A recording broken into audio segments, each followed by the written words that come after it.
They say you have to be a wolf to catch a wolf, but in Hollywood, you just need the right set of wheels. Alonzo Harris, Training Day. The man ran the streets of Los Angeles like a warlord, and his chariot, a 1979 Monte Carlo. It was menacing, it was iconic. But let's be real honest for a second. It was a little too understated. I think it was a bad casting decision. I think Alonzo would have driven a completely different car. So in this episode, we're giving Alonzo a loud, fast, aggressive car that fits his personality.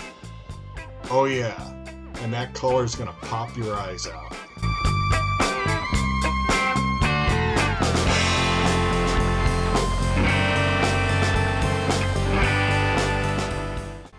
Welcome to Reel Rides Reimagined. In this episode, two of Hollywood's most alpha characters motivate a G-body mashup. We are injecting Dom from Fast and Furious 4 into Alonzo's Monte Carlo. But a Monte Carlo isn't sinister enough, so we create one loud, orange, LA street beast inspired by Dom's Buick Grand National. I know the Grand National was a V6 turbo, but don't worry. This channel does not do six-cylinder. Alonzo was a force of nature. He was loud, he was dangerous, and he commanded attention. In the vibrant Hispanic car culture of East LA, respect isn't just about hydraulics. It's about presence. It's about color. You don't hide in the shadows, you shine on the boulevard. And then there's the performance. When the Russian mob came calling, that low-rider Monte Carlo didn't have the legs to run. It was all show, and it cost him everything. So today, on Reel Rides, we're rewriting the ending. We're taking the swagger of Alonzo Harris and the aggression of the Toretto crew, and we're smashing them together. We're ditching the turbo V6, we're dropping in a massive LS power plant so the Russians never stand a chance, and we are not painting it black. Alonzo wanted to be King Kong. Well, we're building the beast that can carry the crown. Before we start turning wrenches on this G-body, we have to respect the source material. Training Day was released in 2001 and was directed by Antoine Fuqua. If you haven't seen it, the plot is tight. It's 24 hours in the life of Jake Hoyt, a rookie cop played by Ethan Hawke, who has one day to prove himself to a decorated narcotics detective, Alonzo Harris. Jake is trying to move up in the department, and Alonzo is the detective gatekeeper. But Alonzo has a secret. He messed up. He owes the Russian mob big, or he's dead. To bail himself out, Alonzo hatches a plot to steal drug money. In the process, he must kill the money's owner, and to avoid any blowback on him, he's going to pin it on Jake. That 24 hours plays out like a train steaming downhill with no brakes. And Alonzo? Well, that's Denzel Washington. He didn't just play the role, he became Alonzo. He rightfully won the Academy Award for Best Actor for his performance. He is charismatic, terrifying, and completely unhinged. Honestly, I thought the Best Actor nod was really a Lifetime Achievement Award. Denzel could have won Best Actor a dozen times. Why he's only got one is beyond me. But let's talk about his office in Training Day. The 1979 Chevy Monte Carlo. In the film, the car serves a specific purpose. Alonzo is a narc. He needs to move through the streets of Los Angeles like a shark in the water. He can't roll up in a Ford Crown Victoria police cruiser. He drives a low rider to project authority in the neighborhoods he's squeezing. It's camouflage. But here's my hot take. I never thought that car fit Alonzo. Think about Alonzo's energy. He's fast-talking, he's volatile. He's screaming that he's King Kong, and that King Kong's got nothing on him. He is high RPM, redlining all the time. And yet he drives a car built for cruising at 15 miles an hour. It's off. The Monte Carlo is low and slow. It's laid back. It's chill. Alonzo Harris is none of those things. The car is writing a check that Alonzo's personality just does not want to cash. He doesn't want to cruise. He wants to show off. He wants everyone to know who he is. He needs a car that matches his ego. He needs a car that says King Kong is on the move. That is why we are taking the G-body platform which the Monte Carlo and the Buick Regal share, and we are fixing that character flaw. We are keeping the LA street cred respect with the color, but we're giving it the King Kong power it always deserved.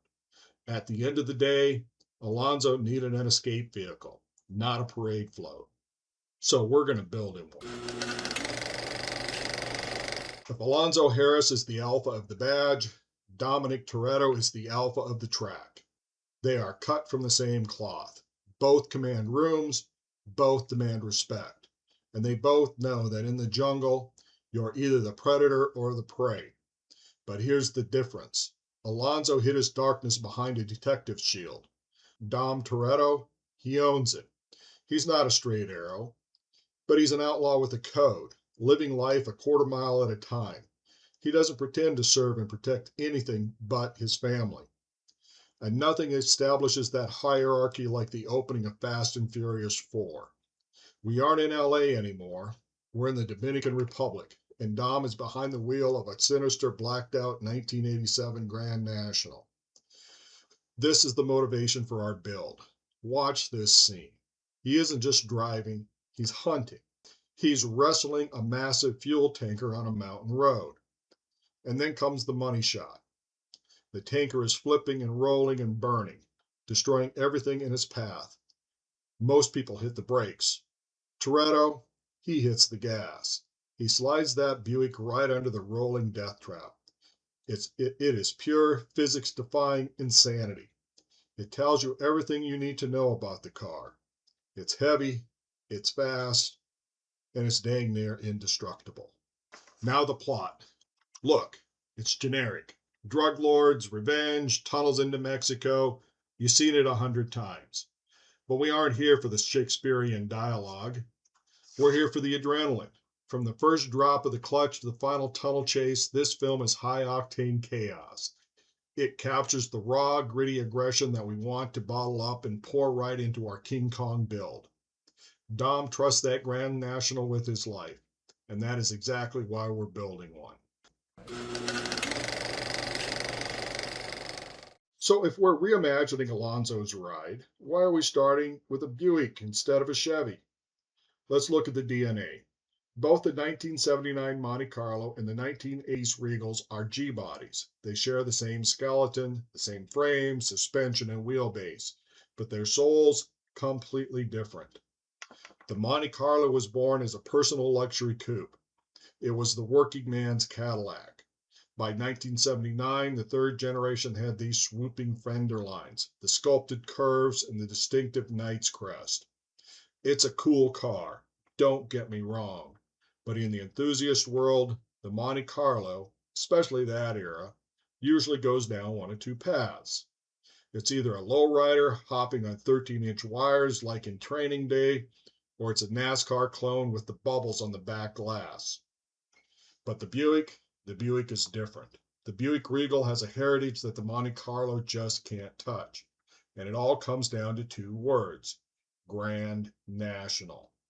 Because of the Grand National and the GNX, the Buick Regal didn't just stay a luxury coupe. It became a giant killer. It became a legend. And that halo effect trickled down to every single square body Regal out there. We mentioned the lines. The Monte Carlo is curvy. It's trying to be elegant. The Buick, it's a brick. It has those classic upright, boxy lines.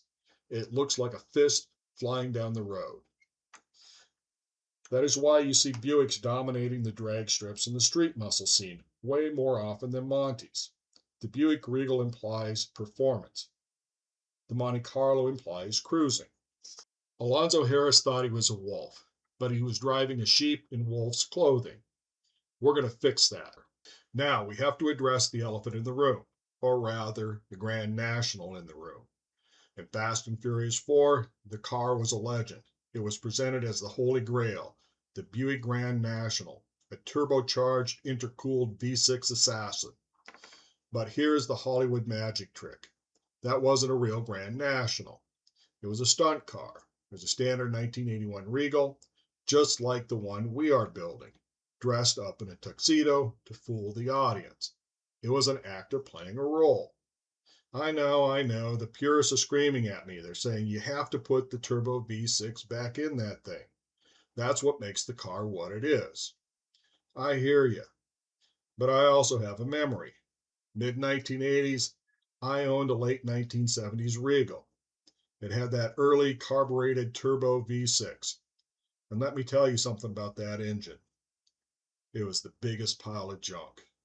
I know. The later 86 and 87 Grand National engines, the fuel injected intercooled LC2s were masterpieces. They were fast. But that early experience, man, it left a scar. I don't trust the V6 turbo. So we're again going with an LS. It's the modern small block Chevy.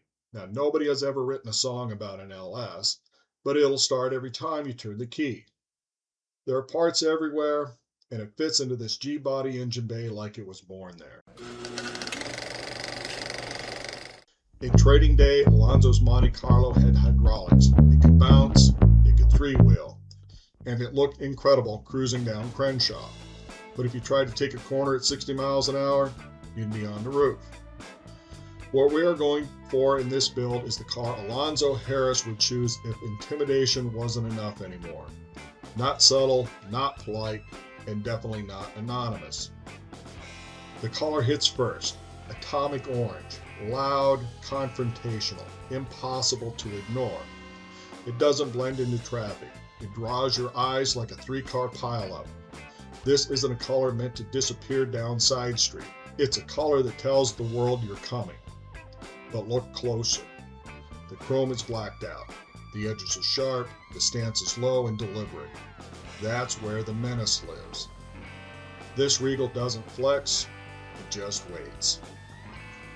For Alonzo, this car is perfect because it looks exactly like him. Bold enough to dominate the street, dark enough to warn you there's nothing friendly underneath. This isn't a getaway car built to hide.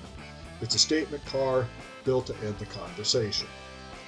The build starts where the attitude begins. The bumpers are gone, replaced with fiberglass Grand National style pieces. It tightens the profile, sharpens the edges, and strips away anything ornamental. No shine, no excess. Just a harder, more deliberate face. This is still a Regal, but now it carries the visual authority of a Grand National, the kind of look that doesn't ask questions. But intimidation only works if the car can back it up. So the real transformation happens underneath. We fix what GM never intended this chassis to do, handle. The factory geometry is gone, replaced with a complete level 2 handling system from QA1. Tubular control arms, coilovers on all four corners, front and rear sway bars, $5,500 of handling in one box. This isn't a piecemeal upgrade, it's a reset. This Regal doesn't just go fast in a straight line. It turns, it plans. It stays composed when the street stops cooperating.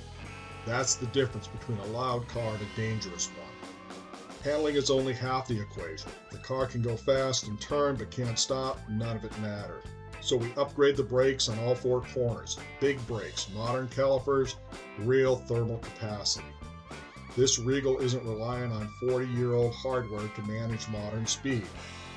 Under the hood, we keep it honest. No exotic crate motor, no unobtainium parts. We start with a used LS with an automatic transmission. Because this car isn't about dyno numbers or bragging rights. It's about reliability, torque, and knowing the engine will fire every single time. Cold starts, instant throttle response, no drama. This Regal doesn't need to scream to prove anything. It just needs to move, hard, when the moment demands it. To finish the stance, we go staggered. 18s in the back, 17s up front. It gives the Regal a forward lean. The car looks like it's already moving, even when it's parked. We keep the wheels black. US mags, Rambler, matte finish. No polish, no flash. Just sharp edges and hard shadows. $3,000 in wheels and tires alone, because grip is not optional. Not with this power, not with this weight. Body and paint come in at between $7,500 and $9,000. That's a professional finish with help from a shop but still very much a hands-on do-it-yourself build. No shortcuts, no spray can solutions, just doing it right one time. Inside, we're walking a fine line. I love the 80s aesthetic, the boxy dashboard, the linear layout. We want to keep that training day grit, but grit doesn't mean uncomfortable. We're ripping out the old velour. We'll add a couple of Corbeau leather seats and build a custom console from scratch. The back seat will get a recover. And this is crucial. The stock dashboard had idiot lights.